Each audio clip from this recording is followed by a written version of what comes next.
केवल पुरुष ही थे न वे जिनका जगत को गर्व था।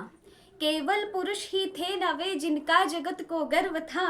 गृह देवियां भी थी हमारी, देवियां ही सर्व था अत्रि अनुसुईया सदृश गृहस्थ दुर्लभ स्वर्ग में।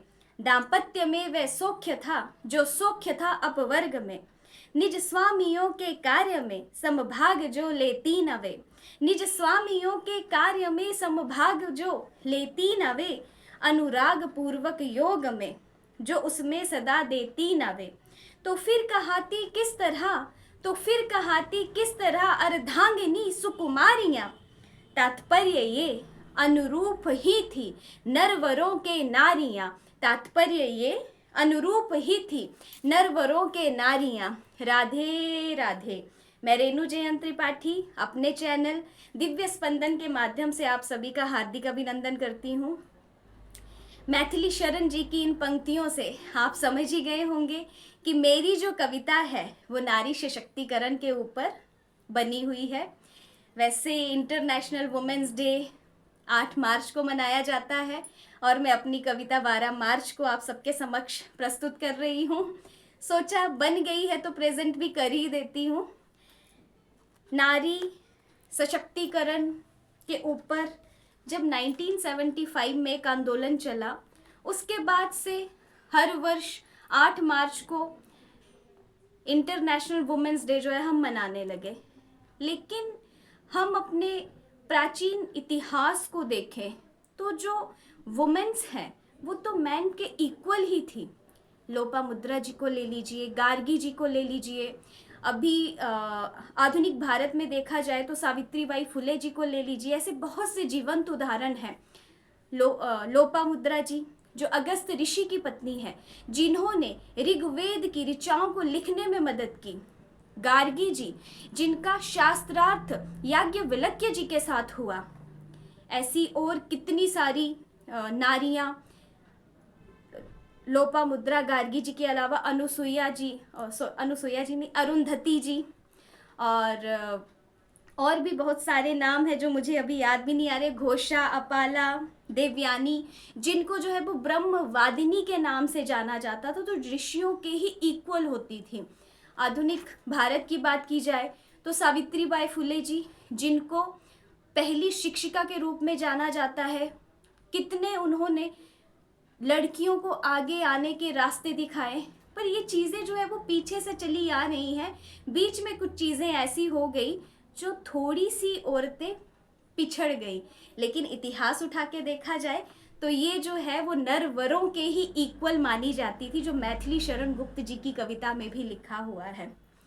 आगे कल्पना चावला जी, सरोजनी नायडू जी, कितनी सारी लेडीज़ हैं जो एक अच्छा एग्जाम्पल हम सबके लिए सेट करके गई हैं।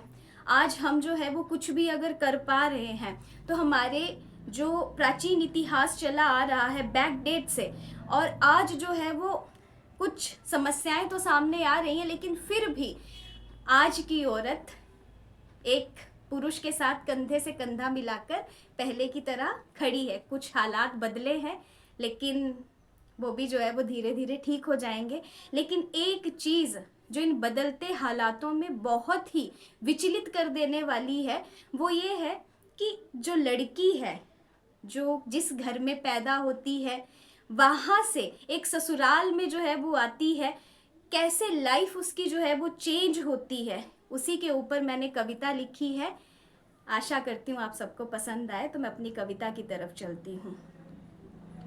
मैं वो हूँ जिसे किस्मत से जो 2 घर मिले, मैं वो हूँ जिसे किस्मत से 2 घर मिले, पर पूछो इस किस्मत से क्या दोनों उसके हो सके।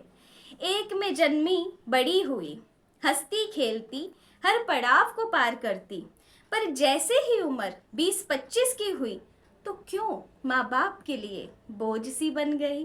पढ़ना है मुझको, आगे बढ़ना है मुझको, अभी तो उड़ना शुरू किया है, मेरे पंखों को फैलने दो, कुछ जिंदगी में कर गुजरने दो, शादी भी फिर कर लूँगी, पर पहले सेल्फ डिपेंडेंट मुझे बनने दो। समाज की खातिर न सुन पाते माँ बाप, और 7 फेरों के बंधन में बंध जाती वो जिसे किस्मत से 2 घर मिले। अपने सपनों को पीछे छोड़ चल दी अब वो नई राह की ओर। मानो अब फिर उसका ये पुनर्जन्म हो। जो पंख फैलाए खड़ी थी अब ससुराल में सबको अपना बनाने में लगी। कुछ को तो पलकों पर बिठाया जाता है, कुछ को तो पलकों पर बिठाया जाता है, पर बहुतों को संघर्षों की नई राह नसीब होती है। जो आत्मनिर्भरता की बात करती थी मानो अब आत्मा भी ना हो उसके अंदर। मानो अब आत्मा भी ना हो उसके अंदर। काम ना आने पर तान्हे कैसी माँ थी कुछ भी ना सिखा पाई ससुराल भेजने से पहले। कुछ भी ना सिखा पाई ससुराल भेजने से पहले। लड़का मेरा अच्छा खासा पर दहेज ना मिला उसके पद जैसा।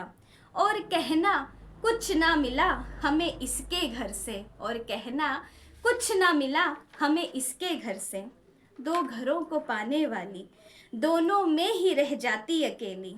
जिस घर से विदा होकर आती विदाई के बाद वो गलियां भी पराई हो जाती। और सीख संग विदाई में मिलती, सीख संग विदाई में मिलती वो दुल्हन किस्मत वाली होती जिसकी अर्थी ससुराल से निकलती, जिसकी अर्थी ससुराल से निकलती। लड़का लड़की एक समान पर क्यों आ जाता विचारों में विरोधाभास। अपने बच्चों को सिखाओ इज्जत करो सबकी, चाहे लड़का हो चाहे लड़की, बचपन से ही बीज डालो ताकि बलात्कार, एसिड अटैक, दहेज प्रथा जैसे कुकृत्य ना हो हमारी इस धरा पर। समाज को संपन्न बनाना है तो आत्मनिर्भर बनने दो इनको। आत्मनिर्भरता संग आत्मरक्षा भी सिखाओ। दो घरों को जोड़ने वाली खुद का भी रक्षण करना जाने, खुद का भी रक्षण करना जाने। राधे राधे। तो ये मेरी कविता आशा करती हूँ आप सभी को पसंद आए।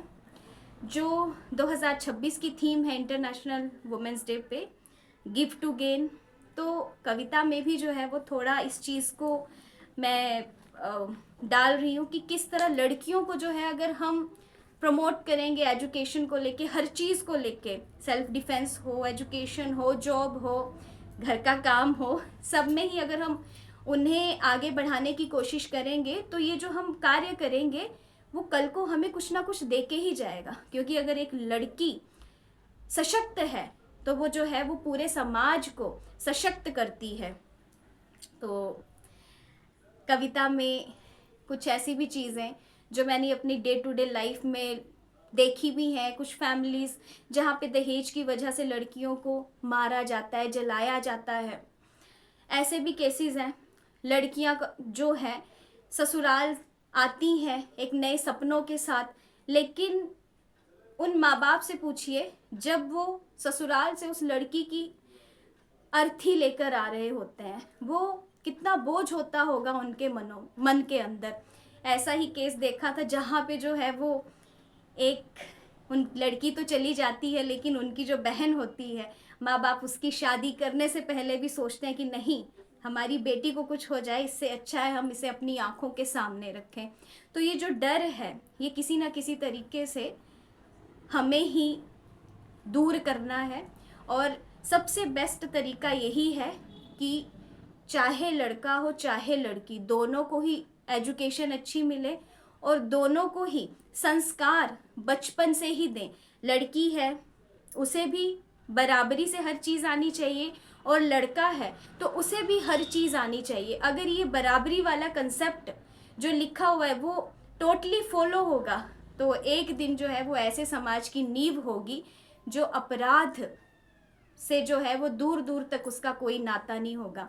तो इसी के साथ Radhe Radhe. Like, share and subscribe.